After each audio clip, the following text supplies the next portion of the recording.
don't trust pastors. They just want your money. That's what my dad told me. He didn't teach me much about religion, but that lesson was loud and clear. So much so that when I felt God calling me to be a pastor, I said, no thanks. That is until I finally said yes. And then from the inside of the church, I got a close look at pastors and politics and money. And I want to help you be able to tell when a pastor is just after your money, or if they really want something for you, not from you. So you've got to ask some pretty pointed questions to really know. Recently, documentaries and podcast series have put a spotlight on evangelical megachurch pastors who've had less than holy intentions when it comes to money. Long before that, televangelists embarrassed themselves with outrageous scandals. And so it's no wonder that the common sense wisdom of our day is to not trust pastors because they just want your money. But what about Jesus? He didn't shy away from the topic of money. And maybe he was trustworthy on the topic because he probably wouldn't have made it to the Preachers in Sneakers Instagram account. He probably looked a lot less famous and more homeless than we would imagine. And maybe that's why you can trust his word, even if you can't trust every pastor. In 2 Corinthians 9:7, it says this, "Each of you should give what you've decided in your heart to give, not reluctantly or under compulsion, because God loves a cheerful giver." As a new pastor, I learned the power of this verse. I learned that this verse isn't a cop-out for stingy Christians to remain closed-fisted. I learned that this verse is liberating and a key to unlocking the excitement that comes with investing in something that's bigger than yourself. Here's how it happened. I was a new pastor, and our new little church was full of excitement and it was growing quickly.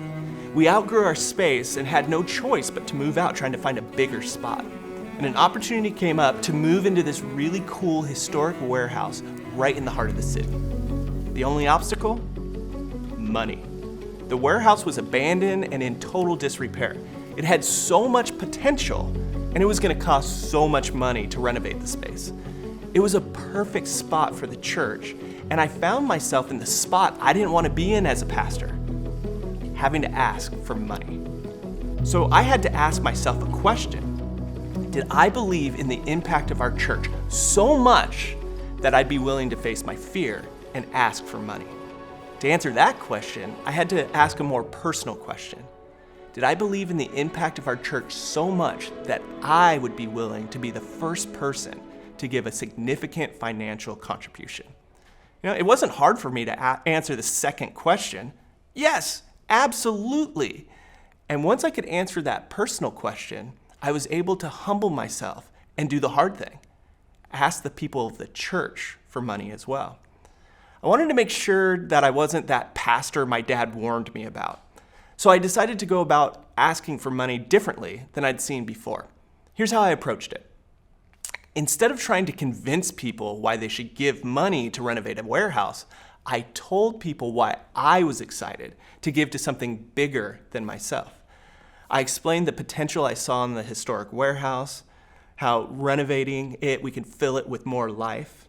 But more importantly, I casted a vision about how renovating a building could ignite the renovation of an entire city.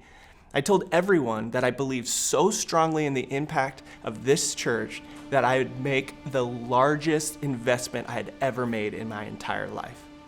And I did. And then something unexpected happened. People joined me. I had to ask them, of course, but I didn't have to beg them. People were excited to join me. Just as 2 Corinthians 9:7 described, each person gave what they decided in their hearts. Not because they felt pressured by me, but because they prayed and were excited to be a part of the positive impact of the church on the city. It was an incredible, joyful season in our church. God loved it. God blessed it. And the city was changed because of it. I learned a very important lesson through all this. It's possible to be a pastor, ask for money, and not be sleazy. And here's the 4 questions you can ask when you are trying to figure out if a pastor is after your money or if they're going after God's glory. Number 1, what's the church spending their money on? Sure, it costs money to meet in a building and to pay staff people to run ministries, But if the church isn't putting significant money towards serving the people of the city and serving the needy within the church, run, get out. Number 2, does your pastor give first? If they have the gall to ask for money, they better have the guts to trust God with their own money. Leaders need to go first. Number 3, who does your pastor hang with? Now here's a red flag. Your pastor spends the majority of their time with their biggest donors. Even worse, they make decisions to please their donors instead of trying to please Jesus. Now, of course, a pastor shouldn't shun people who are working to make the church a more effective place with their investments, but they shouldn't be the only people getting their pastor's time. If that's the case, they're not worth your time or your money. Number 4, does your pastor focus too much of their teaching on tithing? Jesus called out religious leaders on this. He said in Matthew 23:23, "Woe to you, teachers of the law and Pharisees, you hypocrites! You give 1/10 of your spices, mint, dill, and cumin, but you have neglected the more important matters of the law, justice, mercy, and faithfulness. You should have practiced the latter without neglecting the former." So if the pastor's not preaching love for the lonely, justice for the voiceless, mercy for the outcast, and if the pastor's not calling followers of Jesus to be faithful in all areas of life, if the pastor's preaching money too often or promising health and wealth if you give your money, get out.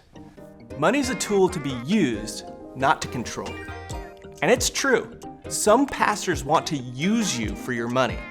But I've found that many pastors want to help you learn to use your money to make an impact in the world and find true joy in your life.